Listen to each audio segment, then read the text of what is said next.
Port Sudan has never seen anything like this. 3 days of drone strikes. Today's targeting Sudan's only functioning airport, an electricity station and oil terminals. A dramatic escalation that brings the war to a part of the country that has remained peaceful until now. Hey, Breakdown family. So something major just happened in Africa. Sudan has just cut diplomatic ties with the United Arab Emirates. Why? Because they believe the UAE is secretly fueling the war that's tearing their country apart. We're talking about one of the deadliest civil wars on the planet right now. Tens of thousands dead, over 14 million people displaced, entire cities reduced to rubble. And now, Sudan is pointing the finger at one of its biggest trading partners, accusing the UAE of arming, funding, and supplying drones to one of the most brutal militias in the conflict. That group, the Rapid Support Forces, or RSF, a militia accused of ethnic cleansing in Darfur, of looting cities, of turning Sudan into a battlefield of fear. And behind the scenes, according to Sudanese officials, all signs point to Abu Dhabi. But here's where it gets murky. A UN panel once said there was credible evidence linking the UAE to the war. But now, a new report says there's no proof. So, what changed? And just this week, it got even worse. The International Court of Justice ruled that Sudan's genocide case against the UAE can't even proceed. Why? Because the UAE quietly opted out of Article 9 of the Genocide Convention, meaning they can't be sued for genocide by another state. Coincidence? You tell me. Well, now Sudan is taking matters into its own hands, cutting ties and going public. So today on The Breakdown, we're digging into the full story. Who is really behind Sudan's war? What role is the UAE playing? Why is the international community so silent? And what does this reveal about how foreign powers manipulate African conflicts for profit and power? Because this isn't just about one nation's crisis. This is about Africa's sovereignty, its security, and its ability to push back against the systems and structures that were never built to serve us, but to control us. But before we dive in, a big welcome to all our new subscribers and members. We're so thrilled you're here. And if you're watching and haven't joined us yet, please consider this your personal invitation. Because here at Planet Genius TV, we're building more than just a channel. We're creating a global home for Black stories that are told with truth, with intention, and with power. And if that speaks to you, and I hope it does, hit subscribe, tap that bell, drop a super thanks, and consider joining our membership community where you get exclusive videos, behind the scenes conversations, and the chance to be a part of the dialogue shaping our future. I've actually got a bonus episode on this segment for you there, something to get us all thinking beyond the headlines. This isn't just content, it's a movement, and I'd love for you to be a part of it. All right, now let's break it down. So to understand why Sudan is in the position it's in today, you have to understand its past. A past that's been marked by promise, by betrayal, revolution, and relapse. Sudan gained independence from Britain and Egypt in 1956, but it's been plagued by military coups, civil wars, and deep regional divides ever since. Between 1988 and 2019, the country was ruled by Omar al-Bashir, one of Africa's longest-serving strongmen. He rose to power in a coup and stayed there through repression, war, and the infamous Darfur genocide, which left hundreds of thousands dead. In 2019, after months of mass protests led by civilians, youth, and women, Bashir was overthrown. And for a moment, it looked like Sudan had a shot at a new beginning. A transitional government was formed, led jointly by the military and civilians. But in October 2021, the military staged another coup, this time led by General Abdel Fattah al-Burhan of the Sudanese Armed Forces and his deputy, Mohamed Hamdan Dagalo, or Hemedi, head of the RSF. That uneasy alliance collapsed in 2023, and the two men went to war. They were supposed to lead Sudan toward democracy after the fall of a longtime dictator. Instead, they hijacked the revolution and formed a power-sharing government that was always destined to fail. The conflict officially broke out in April 2023, but the tension had been building for years. Why? Because both men wanted control, and neither was willing to give up power, especially when it came to the question of merging the RSF into the National Army. That's when the fighting began. But let's be real, this isn't just a personal feud between two generals.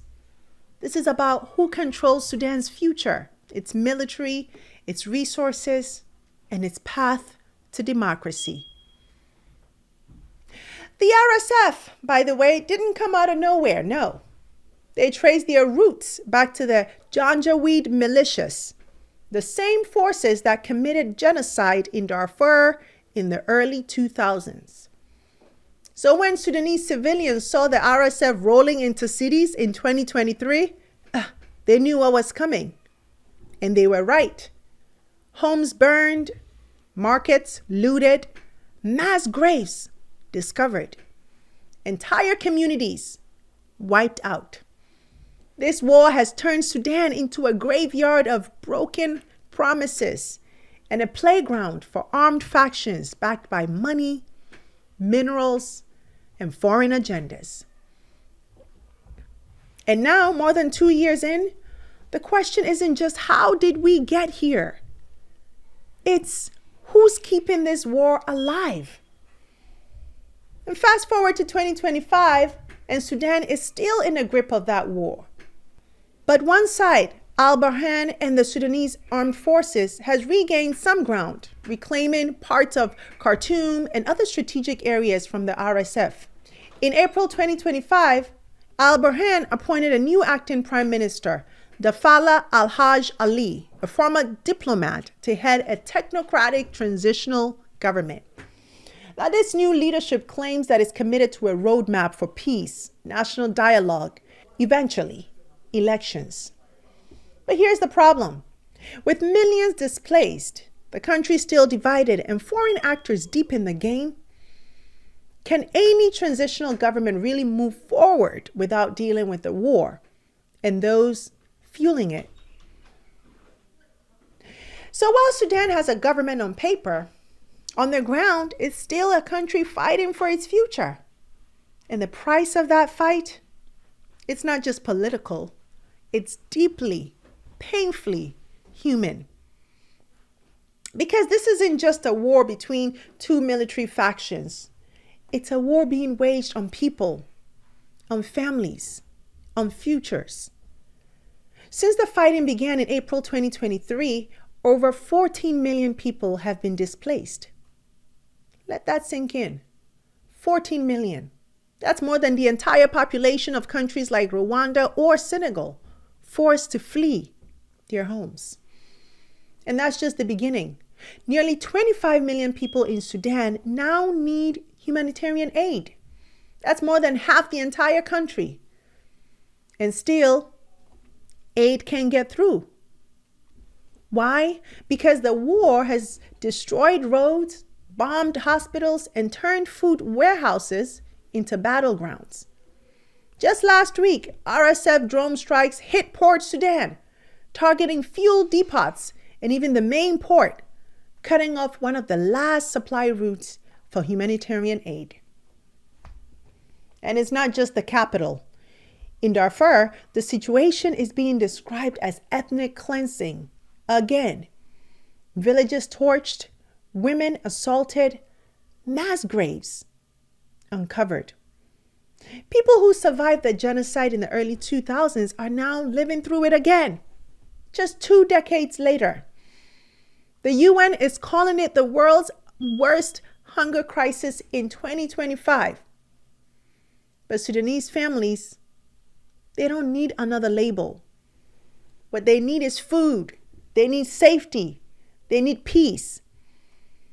So here's the question. Why is a war this catastrophic being met with silence, with inaction? Is it because Sudan isn't strategic enough? Is it because the victims are Black? Is it because there's no oil contract or NATO interest on the line? Whatever the reason, this silence is complicity.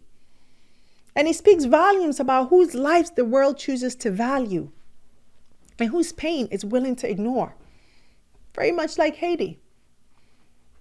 So we have to ask, who benefits from that silence? And what happens when the rest of the world pretends not to see?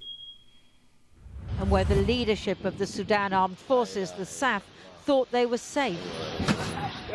They blame the United Arab Emirates, which is widely believed to be arming SAF's enemy, the Rapid Support Forces. We will continue our operation against these militias and against United Arab Emirates. No country in the world will attack us. We are proud people, a strong nation whose spirit will not be broken. We will fight and defend our country. The Sudanese will not be defeated. They are strong and patient and will continue with our aims. Our aim is to defeat this militia and anyone that supports them. So who's really keeping this war going? According to Sudan's government, it's not just rival generals or local warlords. It's foreign actors, plain and simple. And at the top of that list, the United Arab Emirates. Now, this is a serious accusation. Sudan claims that UAE has been supplying the RSF with weapons, drones, and funding, essentially fueling this very group accused of atrocities across the country. How? Through a shadowy network that allegedly runs through Chad and Libya, using cargo flights disguised as humanitarian aid. Weapons in the belly of planes marked with food and medicine. Deliveries reportedly landing at airport in Chad, an airbase with close ties to both the UAE and RSF leader Hemedti. And it's not just Sudan that's saying this. A UN panel of experts previously stated there was credible evidence of the UAE's involvement, that arms shipments, logistics, and even financial support were being funneled to the RSF. But then here's where things got murky. A new UN report now claims there's no evidence linking the UAE directly to arming the RSF. None. So what changed? Did the evidence suddenly disappear? Or did the politics get too uncomfortable? Because let's be real, the UAE isn't some fringe player, right? It's one of Africa's biggest investors, a close ally of Western powers, and a rising force in global geopolitics. Are we supposed to believe they're sending all this cargo to Sudan's doorstep and just hoping for the best? Let's not forget, Sudan is one of Africa's top gold producers. And guess who's buying up that gold from RSF-controlled mines for years? Yep, the UAE. So whether it's weapons, war, or wealth, it all seems to lead back to the same place. And now that Sudan has officially cut ties, calling the UAE a state of aggression, the message is clear. They are done playing diplomatic games. But the rest of the world, still whispering. So let's ask the bigger question here. Why would the UAE even want to get involved in Sudan's war? Why take this risk? Why pour resources into a brutal, messy conflict thousands of miles away? Well, because this war might look chaotic on the surface, but behind the scenes, it's about power, ports, and profit. Let's break it down. 1, strategic location. See, Sudan sits on the Red Sea, one of the most critical shipping lanes in the world. Control over that coastline means leverage over trade between Africa, the Middle East, Europe, and Asia. The UAE has already invested heavily in ports across the Horn of Africa, Djibouti, Somalia, Eritrea. Adding Sudan to that list, that's a geopolitical jackpot. In the eyes of Abu Dhabi, this isn't a war zone. It's real estate. Number 2, the natural resources. Sudan is loaded with gold, oil, livestock, and fertile land.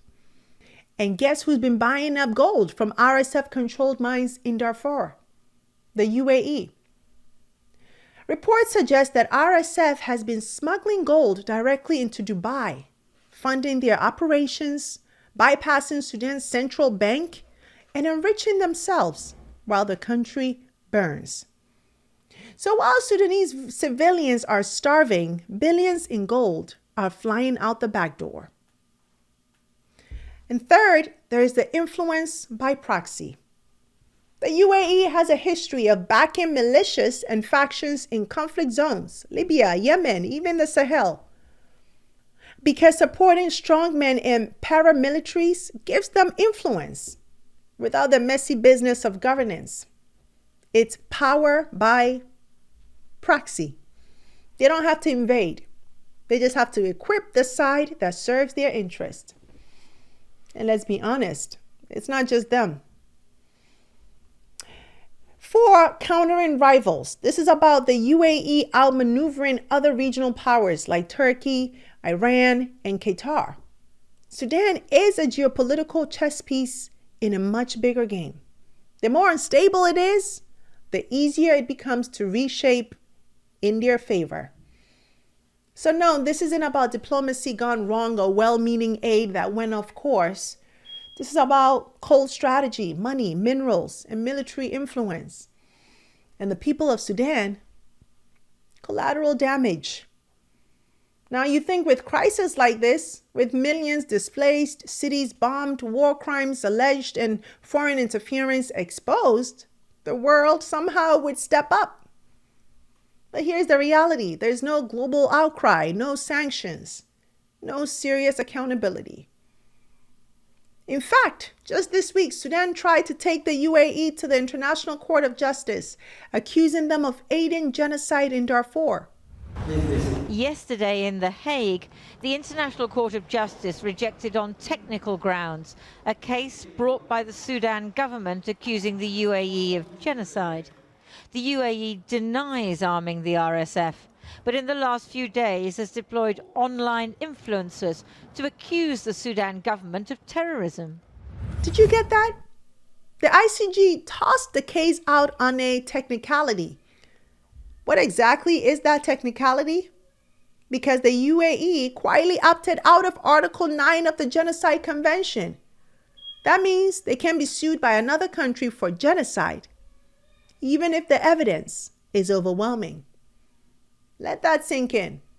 The same country accused of funding the group committing atrocities has protected itself from facing trial before the accusations were even public.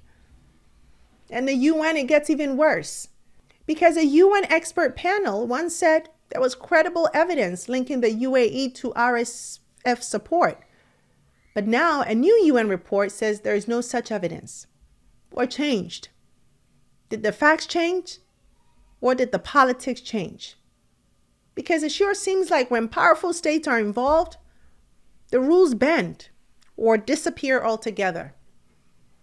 And Western governments, silent. Regional bodies, divided. And much of Africa, watching from the sidelines. So we have to ask, whose interests are being protected? Why is Sudan's suffering being ignored? And how can a nation fight for justice when the very institutions meant to deliver it are designed to shield the powerful? This is what selective justice looks like. And for many in Africa, it's not new. It's expected. But expected doesn't mean acceptable. Now, Sudan isn't an isolated case. It's a reflection of something much deeper, much more dangerous.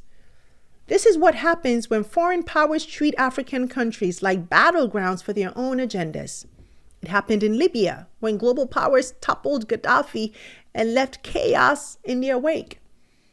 It's happening in the Sahel where France, Russia, and now the UAE are backing different regimes and militias like it's Cold War 2.0. And now it's happening in Sudan where gold, ports, and power are more valuable than peace. Let's call this what it is, a modern-day scramble for Africa. But this time, it's not about planting flags. It's about striking deals behind closed doors, funding armed groups, controlling resources, and shaping governments to serve foreign interests, not the people's. This is how neocolonialism works in 2025, not with boots on the ground, but with checkbooks, drones, and silence. And the truth is, Africa's weakness is the opportunity.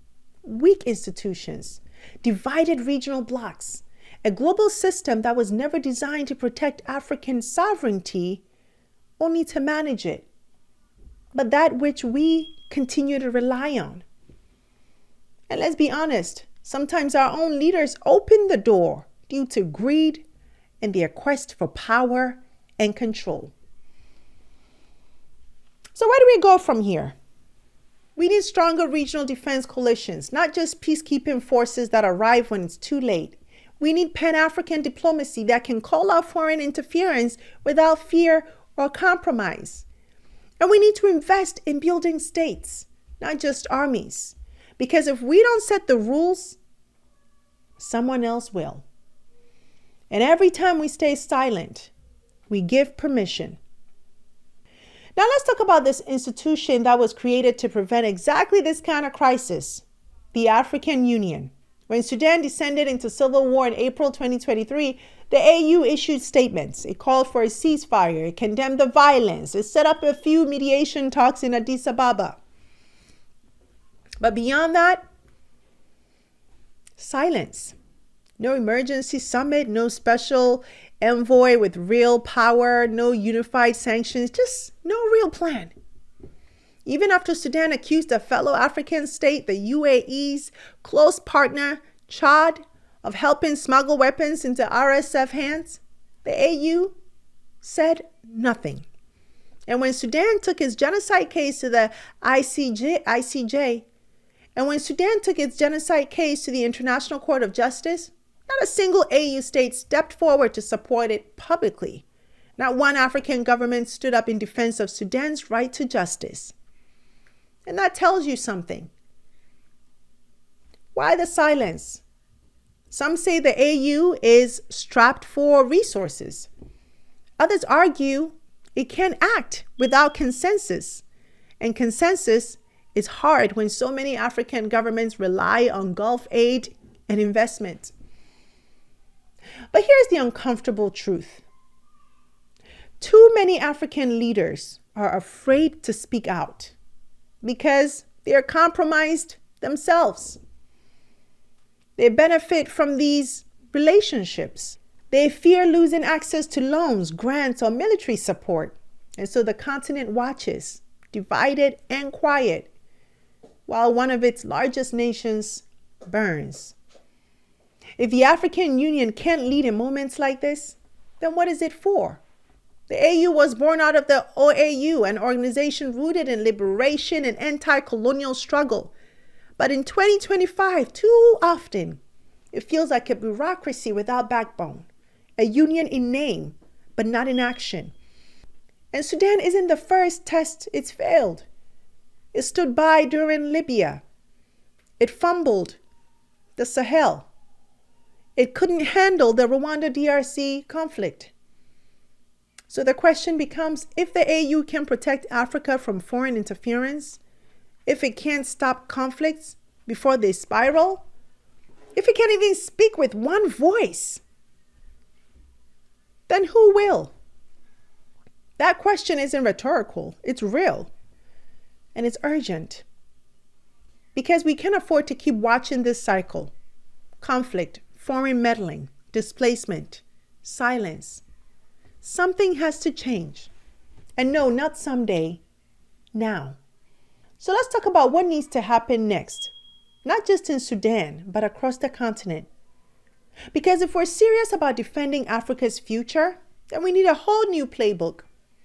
One, we need a real Pan-African security framework.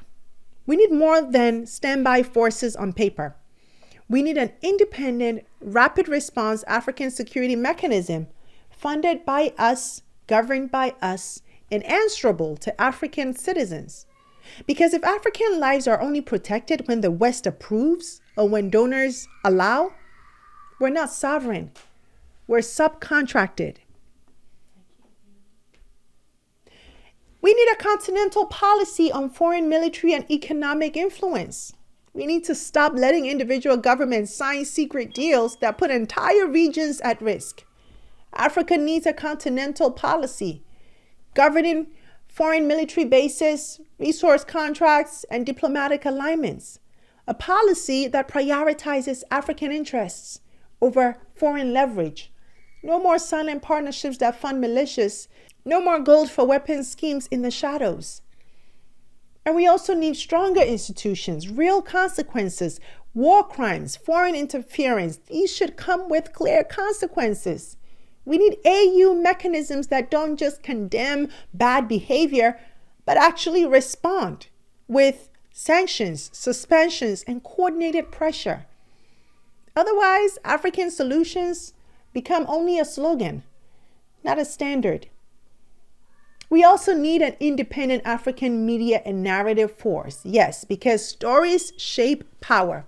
We need African media, investigative, fearless, continent-wide, to expose backroom deals, call out complicit governments, and elevate African voices from the ground, just like what we're doing here on The Breakdown. Because if we don't tell our own stories, someone else will, and they'll twist the plot to justify their power. We also need people power that doesn't wait for permission. The Sudanese revolution in 2019 didn't start with generals. No, it started with youth. It started with women, with people who were tired of waiting. We need a new generation of African citizens connected, informed, and unafraid to demand better. Because real change doesn't start in boardrooms or palaces. It starts in communities like the one we're building here at Panagenius TV. It starts on the streets, on platforms that matter. Africa is not helpless. We are not helpless. We are not voiceless. But if we keep waiting for someone else to save us, the cycle will never end. So here's my question to you. What should Africa do now? When institutions fail and foreign powers profit from our pain? And do you believe Sudan's war is a warning for the whole continent?